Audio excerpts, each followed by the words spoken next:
Hello，大家好，歡迎大家收聽 Bilibala Risk。你覺得自己係唔係一個無私嘅人呢？例如係會捐血捐錢幫朋友搬屋，或者係捨棄自己嘅生命去救陌生人。但如果我同你講呢一啲行為嘅背後，原來全部都係自私嘅基因去驅使你咁樣做，你又會點諗呢？咁我今日嘅主題就係幫別人，原來其實都係自私嘅行為，而無私又係咪真係存在嘅呢？咁我就會介紹一本書，就係 Richard Dawkins 喺1976年著作嘅《自私的基因》啦。佢呢係一個英國嘅演化生物學家，牛津大學教授，亦都係當代好出名嘅科學傳播者之一嚟嘅。呢本書呢，就1976年出版，全球暢銷幾百萬本嘅啦，都翻譯成好多個語言，亦都係20世紀最重要嘅科普書之一嚟嘅。佢呢個自私的基因呢個書名其實都好吸引眼球啊！但係其實作者呢，佢想帶出嘅並唔係話人類自私，而係佢想講嘅係自然選擇嘅單位呢係基因，而唔係一個個體或者係一個種群咁樣樣。佢覺得基因自私係因為基因就淨係會追求自身複製啦。咁生物包括係人類呢，其實全部都只不過係基因嘅生存機器嚟嘅。佢都用咗好多好生動嘅例子去解釋呢個咁革命性嘅觀點啦。咁我今日就會分享返我覺得最震撼嘅其中幾個例子。第一呢，就係原來自然界睇落無私嘅行為呢，其實都係可以用自私嘅基因去解釋嘅喎。咁我就會攞蜜蜂嚟做例子啦。咁我哋見到其實蜜蜂呢，佢哋都每日採蜜啊、起巢、餵佢哋嘅 BB， 甚至係有其他外敵入侵佢哋巢穴嘅時候呢，佢哋係會犧牲自己嘅性命去針佢哋，等個巢穴呢唔會受到佢哋嘅攻擊。但係原來呢，蜂巢入邊99% 嘅工蜂呢，佢哋係呢一生都係不育，即係唔會生到 BB 嘅喎。咁到底點解佢哋仲要犧牲自己嘅生命去拯救一啲根本同佢冇任何基因嘅關係嘅鄰居咁樣樣呢？咁其實睇落表面上已經係自然界最無私嘅行為啦。但係作者呢，佢就解釋返，原來係因為蜜蜂或者係螞蟻呢一類嘅生育系統呢，係好特別嘅。佢哋呢係屬於膜翅目嘅昆蟲啦，咁就係單倍異倍體嘅系統。雌性即係女王或者工蜂呢，就係異倍體，即係有2套基因；而雄性即係雄蜂呢，就只係單倍體1套基因。咁呢一套基因就係由未受精卵去發育出嚟嘅。結果就係呢，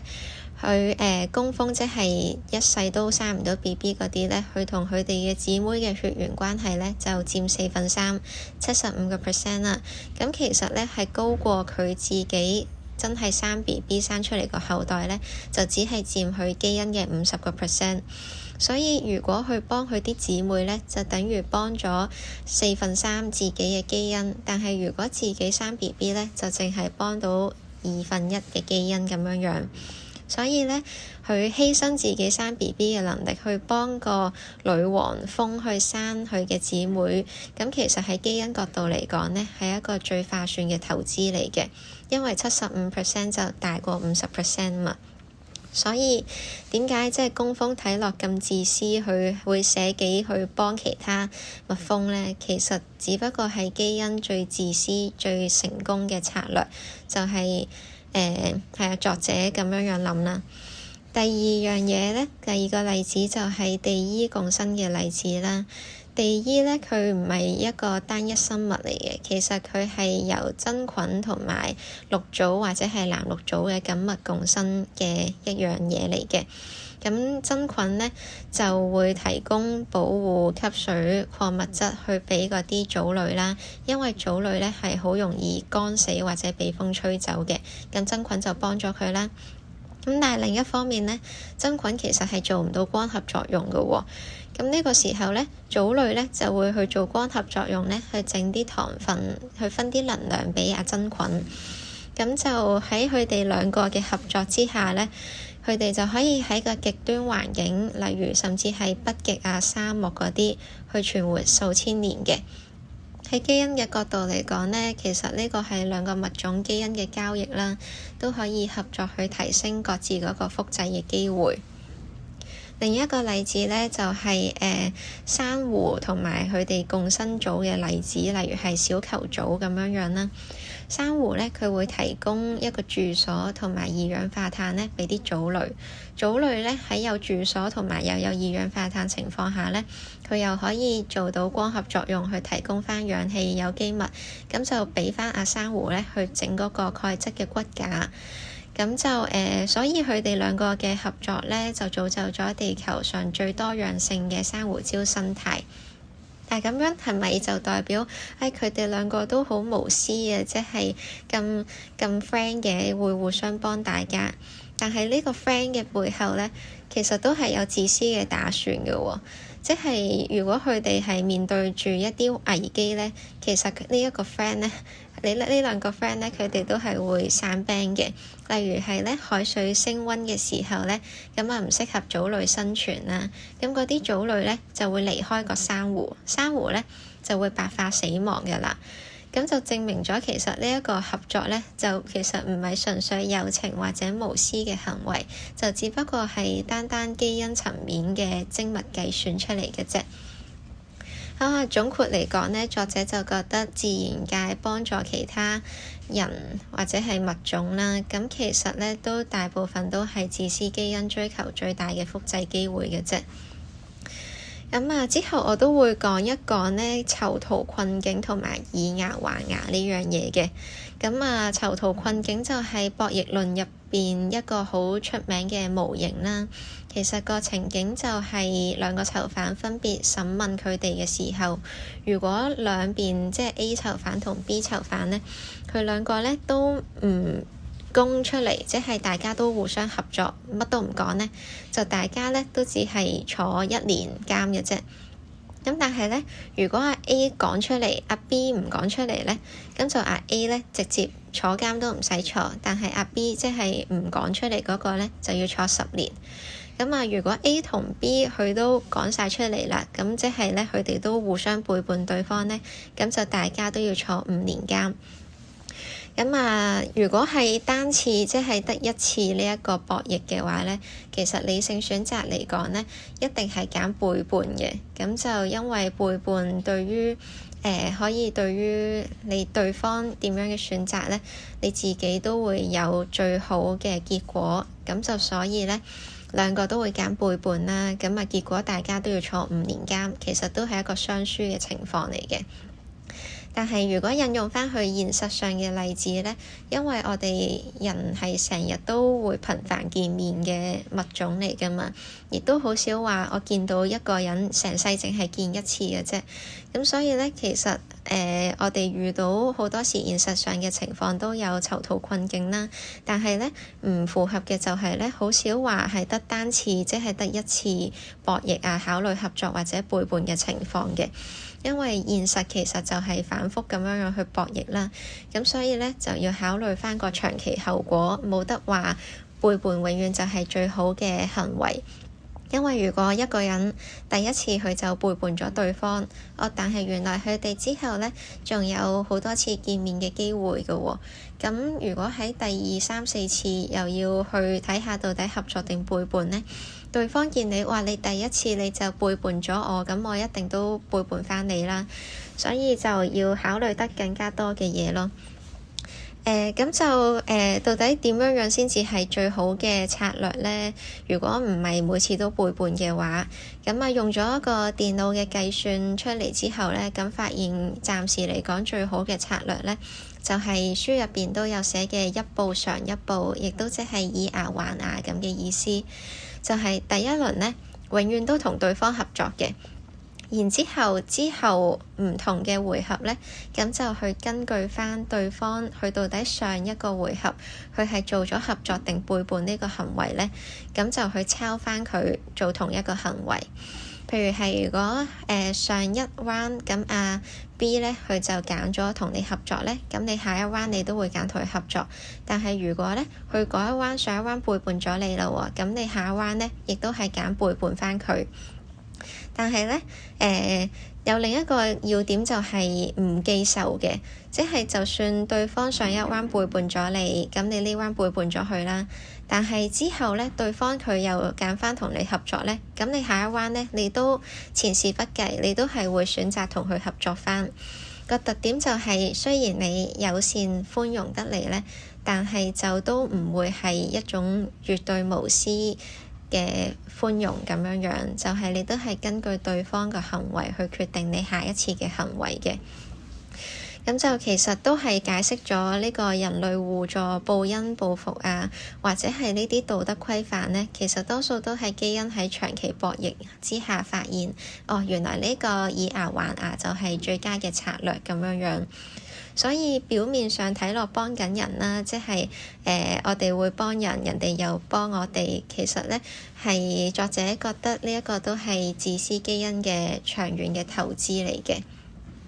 但係咁樣就聽到好絕望啦，就係覺得原來我幫人或者唔幫人、害人背叛人呢，原來乜嘢都係基因操控緊我㗎喎。咁其實到底我哋仲有冇真係純粹無私或者善良嘅存在呢？